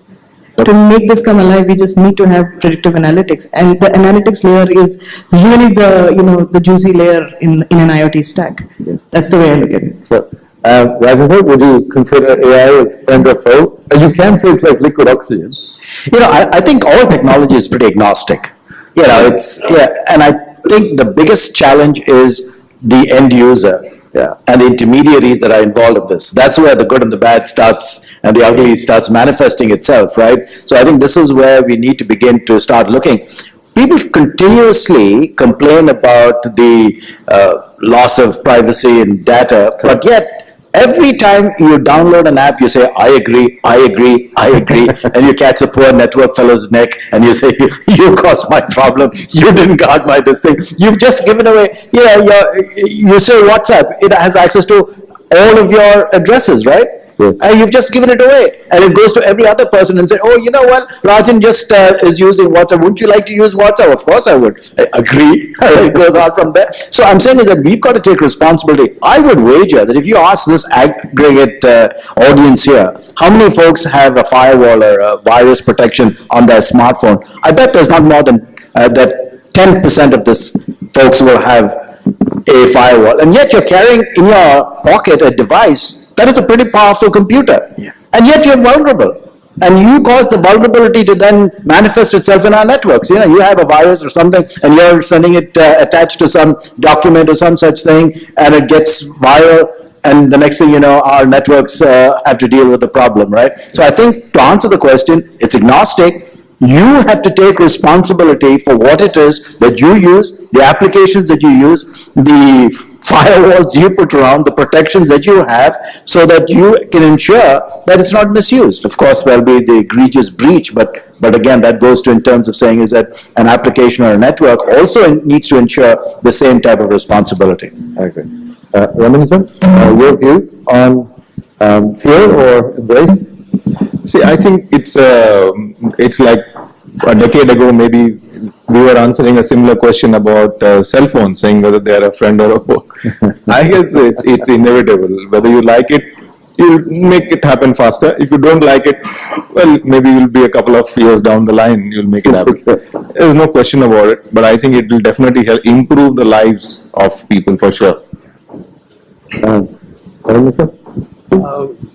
Any technology, any new technology, the way you use it, you can define that as a friend or a foe. You use a technology to the mass benefit, the benefit of users in a constructive way, it's a friend. Yeah. If you do it for mass destruction, it's a foe. Absolutely. It's almost like it's fire, right? It warms, but it can burn. And there's a huge level of education that's also necessary as we implement, not for behavioral change, but for understanding of the complexities that you take upon yourself when you are using even things like Siri or Alexa or even any other device or an iPhone for that matter, and how you tend to adopt it. If I could ask, Ramanujan, if you could share an example of an AI implementation that really got you. For example, Manipal Institute has adopted IBM Watson, they put it for cancer research, and they now made it open to public. And anybody in the world can look at the research and actually use it for their own initial. Any examples that you could share with the audience? See, there are, I'm sure there are a bunch which are there. One is the more popular ones being whatever an Amazon does or whatever Google does and so on and so forth.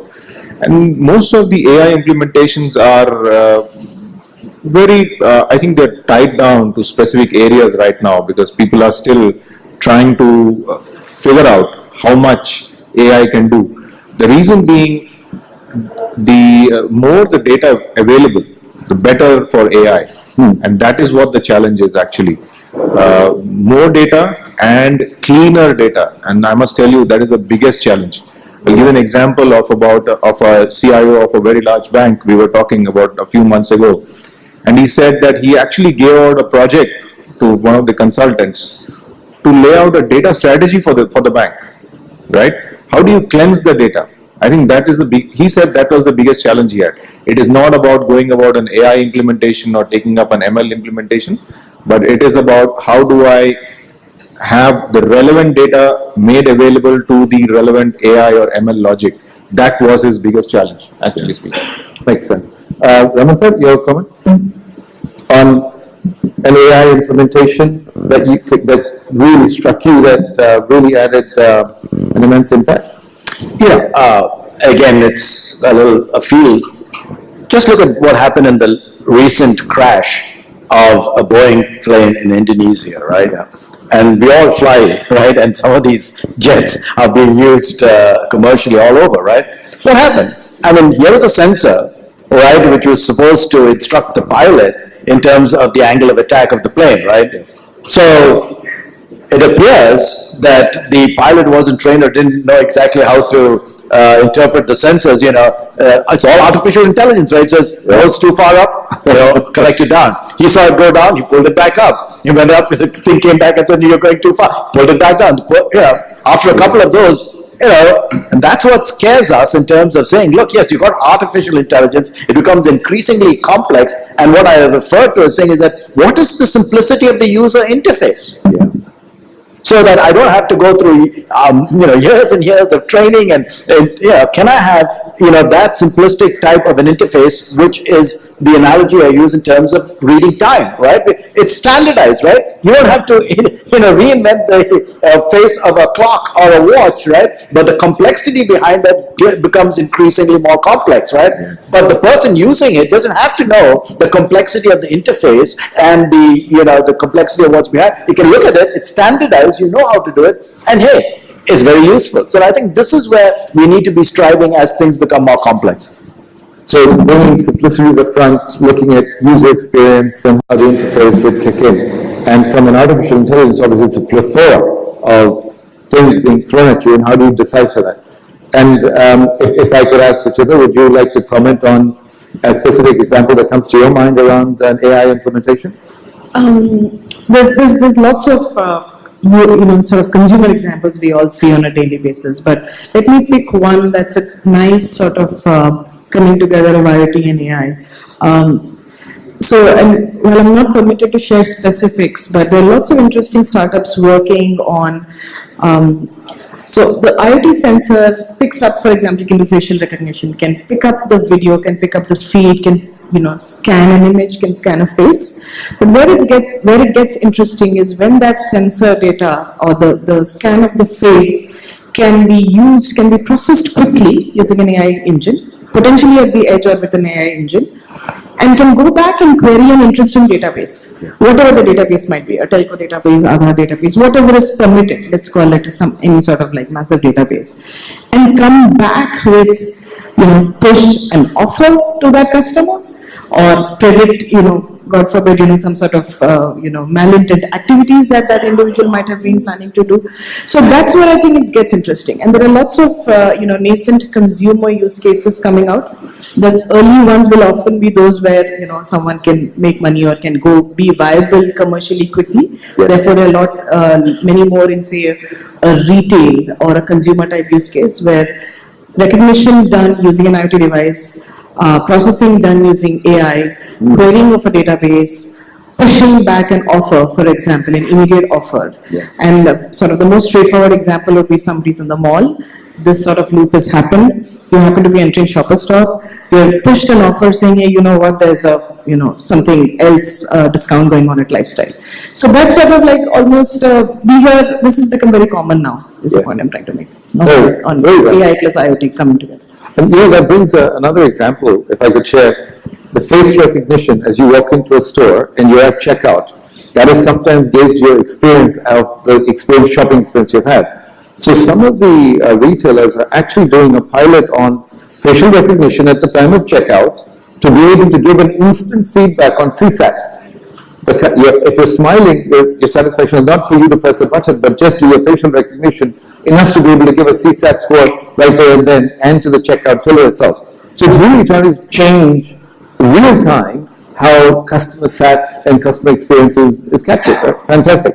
Now, I think one of the things that the technology industry is always kind of having to deal with is convergence, right? Whether it's IT&T convergence or IP convergence or whatever, and now we're having IoT and AI starting to come together, right? So we've had some discussion on IoT, a little about AI in its own sense, but now we can see a conversion. Now, if I could ask the biggest question, start with you, is if you see now the convergence of IoT and artificial intelligence, and feel free to add blockchain if you so like, what do you see over the next 3 to 5 years as the evolution of this convergence? What do you think it could do or bring about?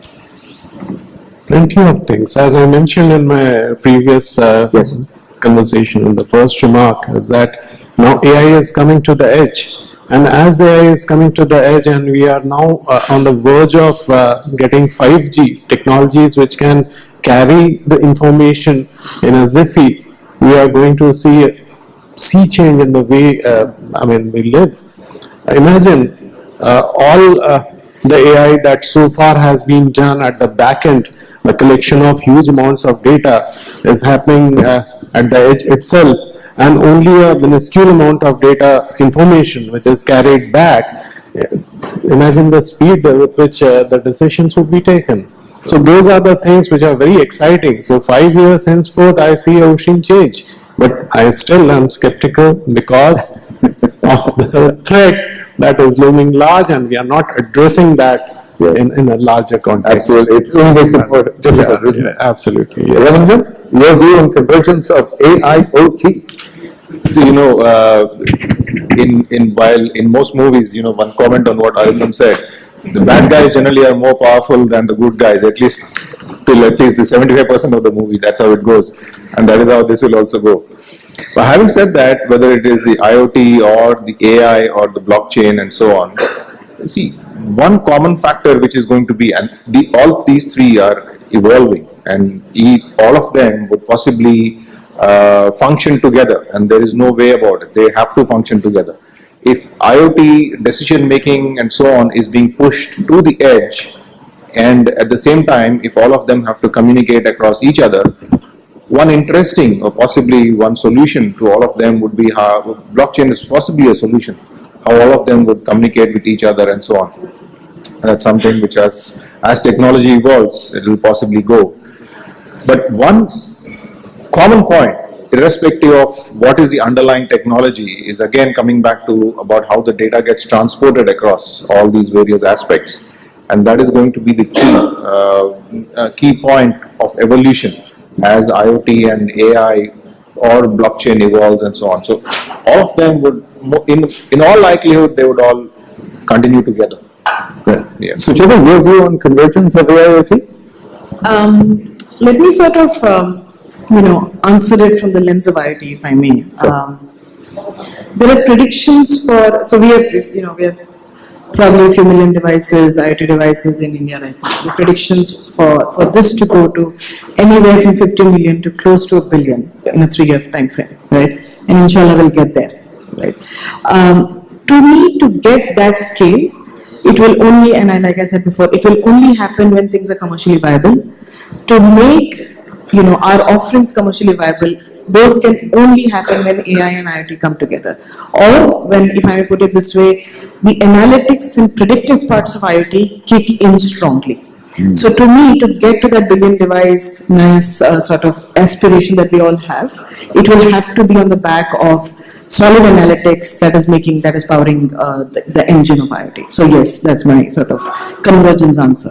Okay, perfect. And Rajan sir, your view on convergence? Yeah, so I think there's no doubt, but it has to converge. You don't really have a choice anymore, because when we look at our networks, which is the 5G networks, right, one of the unique characteristics of a 5G networks is densification, right? That's exactly why we're rolling it out and these applications. So when we get into that area of 5G, these new technologies, and we're beginning to start slicing on networks and being able to differentiate real time between the various applications and services, you have to be able to say all of this information coming from your sensors and your probes and everything else, the human mind and ability to begin to parse that information for decision making is simply not going to be there. So you have to have artificial intelligence highlighting certain aspects, anomalies or predictive factors that allow you to then take some action at the human level. So I think that's it. Now, talking about convergence with blockchain,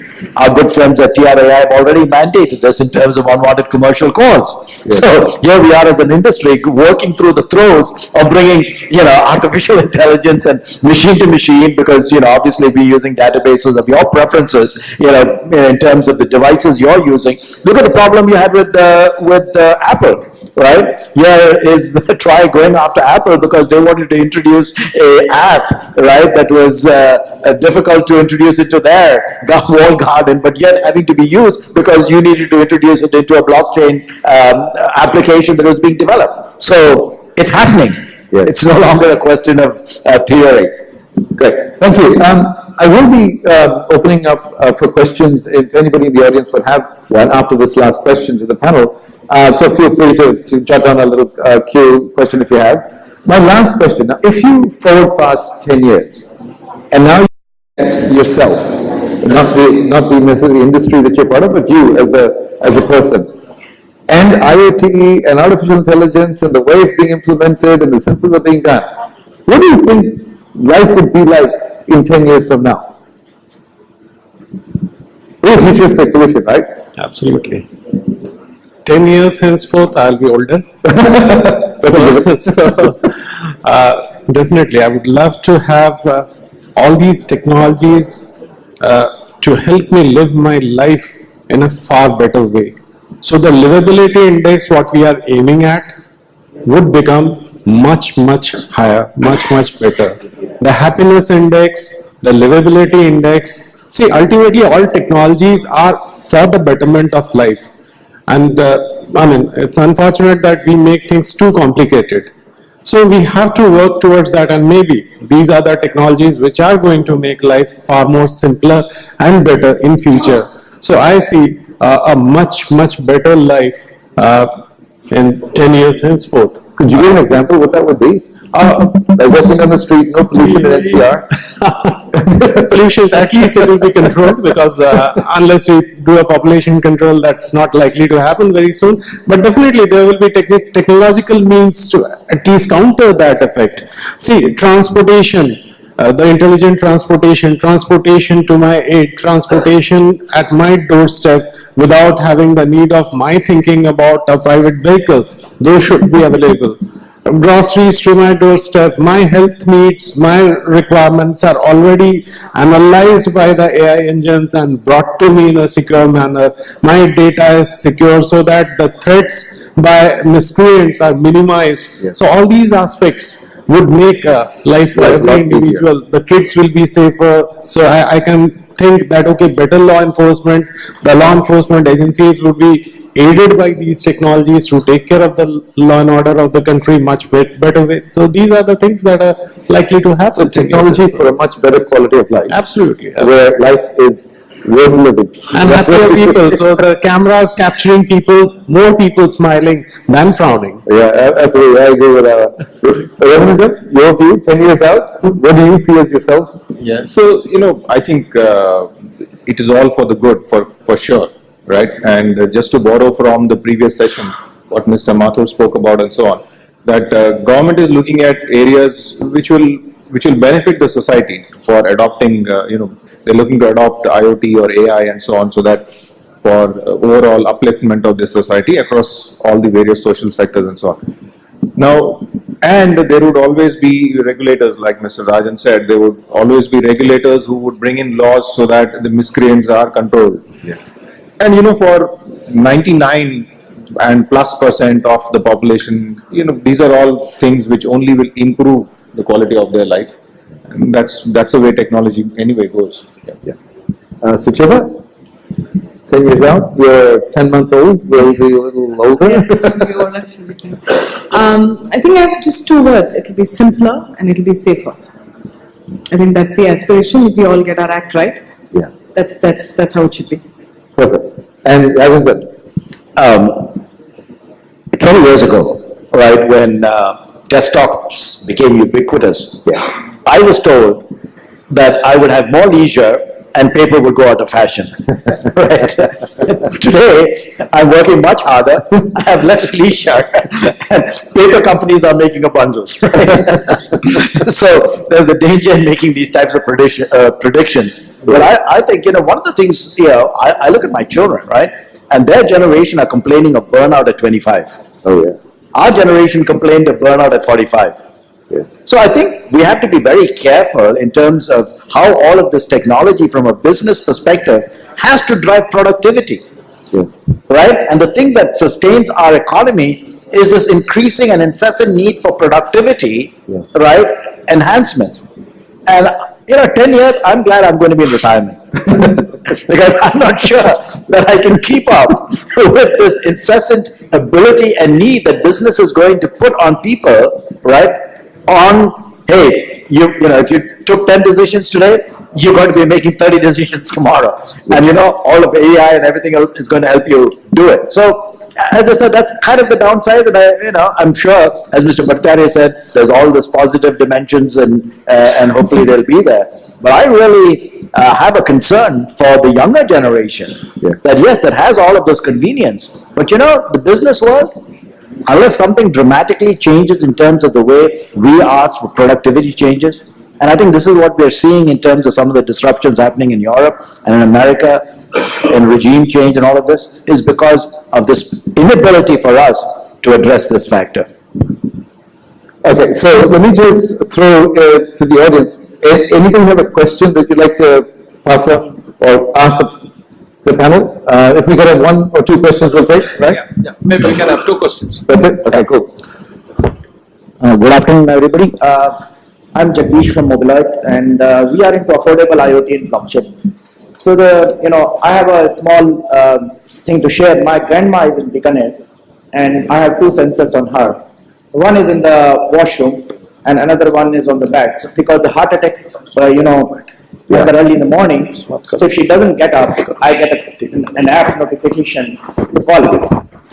And another one is in the washroom. So if she is there for a longer period, then also I get a notification so I can call the servant so she can knock and come, then bring her out. My question is here, the IoT sensors we are getting from Shenzhen and from Taiwan are getting smarter. Yes. But their standardization in India is tedious process. And it's making it not affordable anymore. Any queries? I'll probably channel that question to Rajan sir first, and Arundam, if you'd like to maybe give it a go. So, yeah. I mean, your question actually resonates with the way we work.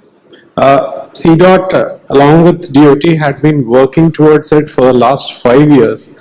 So we felt the same scenario, that all these proliferation of IoT sensors, devices are happening, applications are happening, and most of it is something which is very proprietary, very vendor locked in and siloed. And there should be a standard, so that standard prevails today. But the problem is that the solution providers has to adopt to that particular standard. That standard, and the standard is such that it is agnostic to network, it is agnostic to devices, it is agnostic to application. Right? It is called 1M2 and it's done by a global SDOs. We are partner to that. And we have solutions, we have platforms which are standards compliant, and there are solutions which are standards compliant. The necessity is for the application developers to embrace that particular standard. So once that standard is adopted, this sharing of information, which is basically the basic requirement for any IoT to succeed, because until and unless divergent sensors, divergent applications share data in a secure and authenticated way, then and only then your information will be secured, your privacy will be maintained. So we are working towards that. Standards are there.